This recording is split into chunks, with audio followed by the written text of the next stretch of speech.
एक छोटा सा गांव। उस गांव में हर साल जब बारिश का मौसम आता तो मानो आसमान में छेद हो गया हो और मूसलाधार बारिश बिना रुके बरसती रहती। उस बारिश की मार से गांव के गरीब लोगों के घरों में घुटनों तक पानी भर जाता, या फिर पुराने खपरेल घरों की छत से पानी टपक टपक कर पूरा घर तालाब बन जाता और वे लोग नरक जैसी जिंदगी देखने को मजबूर हो जाते। ऐसे उस गांव में आशुतोष नाम का एक भ्रष्टाचार एमएलए रहता। जनता के पैसे को अपने निजी फायदे के लिए और ऐशो आराम के लिए इस्तेमाल करना उसकी आदत बन चुकी थी। चुनाव के पहले जनता से झूठे मोटे वादे करना, वोट के लिए शराब, बिरयानी, पैसे अंधाधुंध बांटना उसकी फितरत थी। उसके ठीक बगल में जिगर नाम का उसका चमचा रहता। जिगर को आशुतोष का यह भ्रष्टाचार बिल्कुल पसंद नहीं था, इसलिए वह हमेशा आशुतोष पर व्यंग कसते हुए डायलॉग मारते रहता। लेकिन कम अक्ल आशुतोष को उसका यह व्यंग समझ में नहीं आता और वह यह सोचकर खुश हो जाता कि जिगर शायद उसकी तारीफ कर रहा है। उसी गांव में आशुतोष को नापसंद करने वाला अमर नाम का एक पढ़ा लिखा समझदार युवक भी रहता है। जनता के लिए कुछ करने की तड़प रखने वाला अमर आशुतोष के भ्रष्टाचार के खिलाफ हमेशा आवाज उठाता।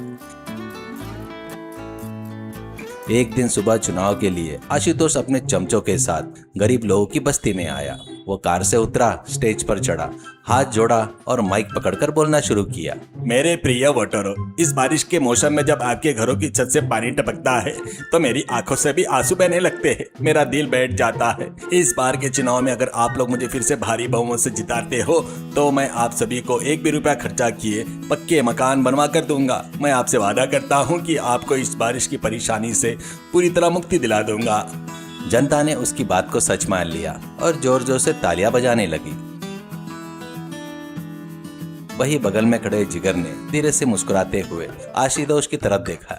आशुतोष सर, आपकी बातें सुनकर तो मेरी आंखों में आंसू आ रहे हैं सर। पिछले 5 सालों में आपने एक भी घर नहीं बनवाया, इसलिए इस बार आपको उन घरों के बारे में बात करने का ये शानदार मौका मिला है सर। जनता के पैसों को अपने घर के तिजोरी में बंद रखने में जो आपकी लगन है, वह लगन जनता के घर बनाने में ना होना आपकी इसी महानता का प्रतीक है सर।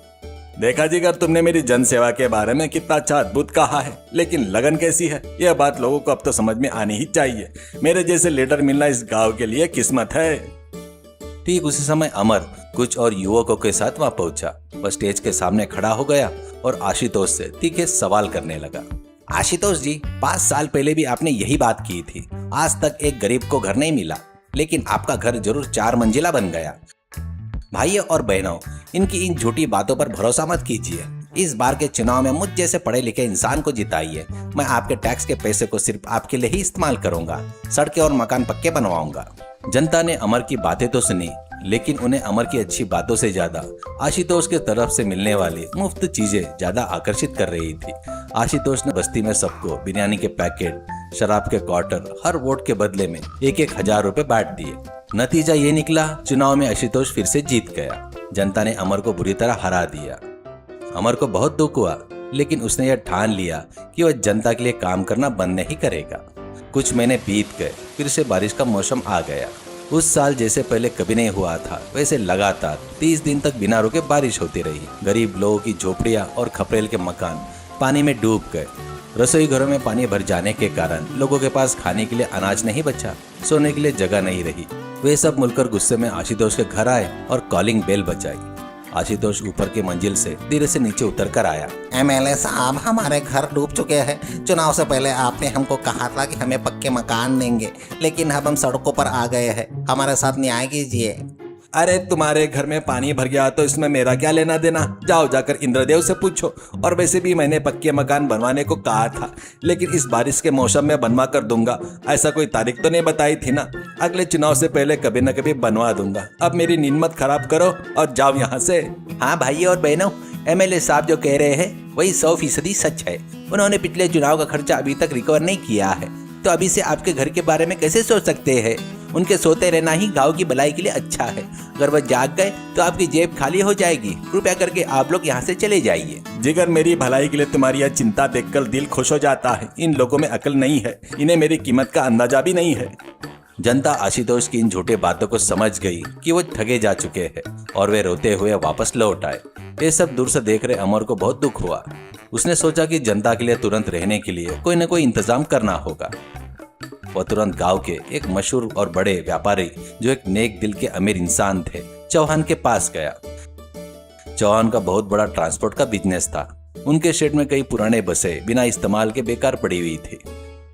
चौहान साहब, गांव की हालत बहुत खराब है। गरीब लोगों के घर बारिश से बह गए हैं। आपके शेड में जो पुरानी बसें बेकार पड़ी है ना, अगर वे मुझे आप दे दे तो मैं खुद अपने पैसों से उनकी मरम्मत करवा कर उन्हें रहने लायक घर में बदल दूंगा। गरीब लोग उन बसों के घरों में भीगे बिना आराम से रह सकेंगे। कृपया करके मदद कीजिए।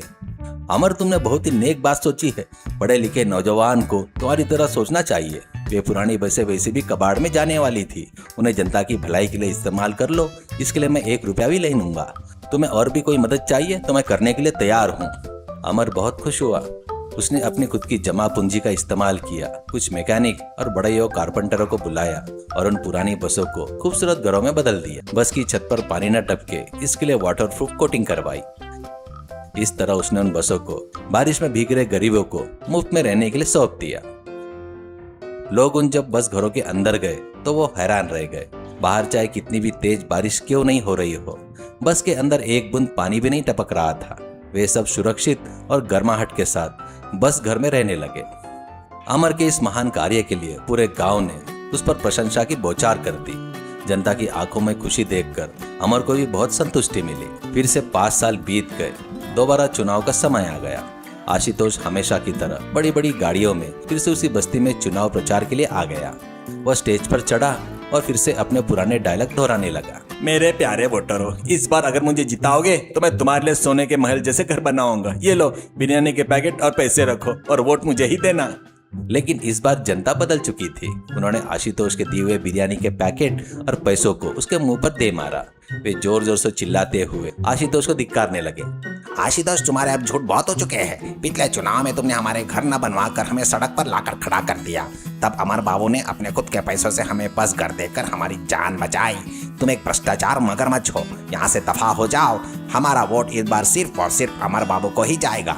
आशुतोष जी, सर देखा आपने, लोग आपसे कितना प्यार जता रहे हैं। आपकी बिरयानी से ज्यादा उन्हें अमर के दिए हुए बस घर पसंद आ गए सर। आपके पापों का घड़ा भर चुका है सर। अब हमारे यहाँ से भागना ही बेहतर है, वरना लोग हमें इस बस के नीचे डालकर कुचल देंगे। ये क्या कर रहे हो जिगर? ये लोग मुझे धिक्कार रहे हैं। मेरी पावर कहाँ चली गई? चलो यहाँ से तुरंत भाग चलते हैं। आशुतोष डर के मारे अपनी गाड़ी लेकर वहां से रफू चक्कर हो गया। चुनाव के नतीजे आए। पूरी जनता ने एकमत होकर अमर को भारी बहुमत से एमएलए चुना। भ्रष्ट आशुतोष की करारी हार हुई। अमर के एमएलए बनने के बाद उसने चौहान की मदद से सरकारी फंड का सही इस्तेमाल किया। गांव के सभी गरीब लोगों के लिए स्थायी पक्के मकान का निर्माण किया। वह गांव बारिश की उस भीषण समस्या से हमेशा के लिए मुक्त हो गया और सभी लोग खुशी खुशी अपना जीवन बिताने लगे। सीख: भ्रष्टाचार और झूठे वादे से जनता को ज्यादा दिनों तक बेवकूफ नहीं बनाया जा सकता। ईमानदारी से की गई सेवा और सूझबूझ से की गई मदद जनता के दिल में स्थायी जगह और असली जीत दिलाती है।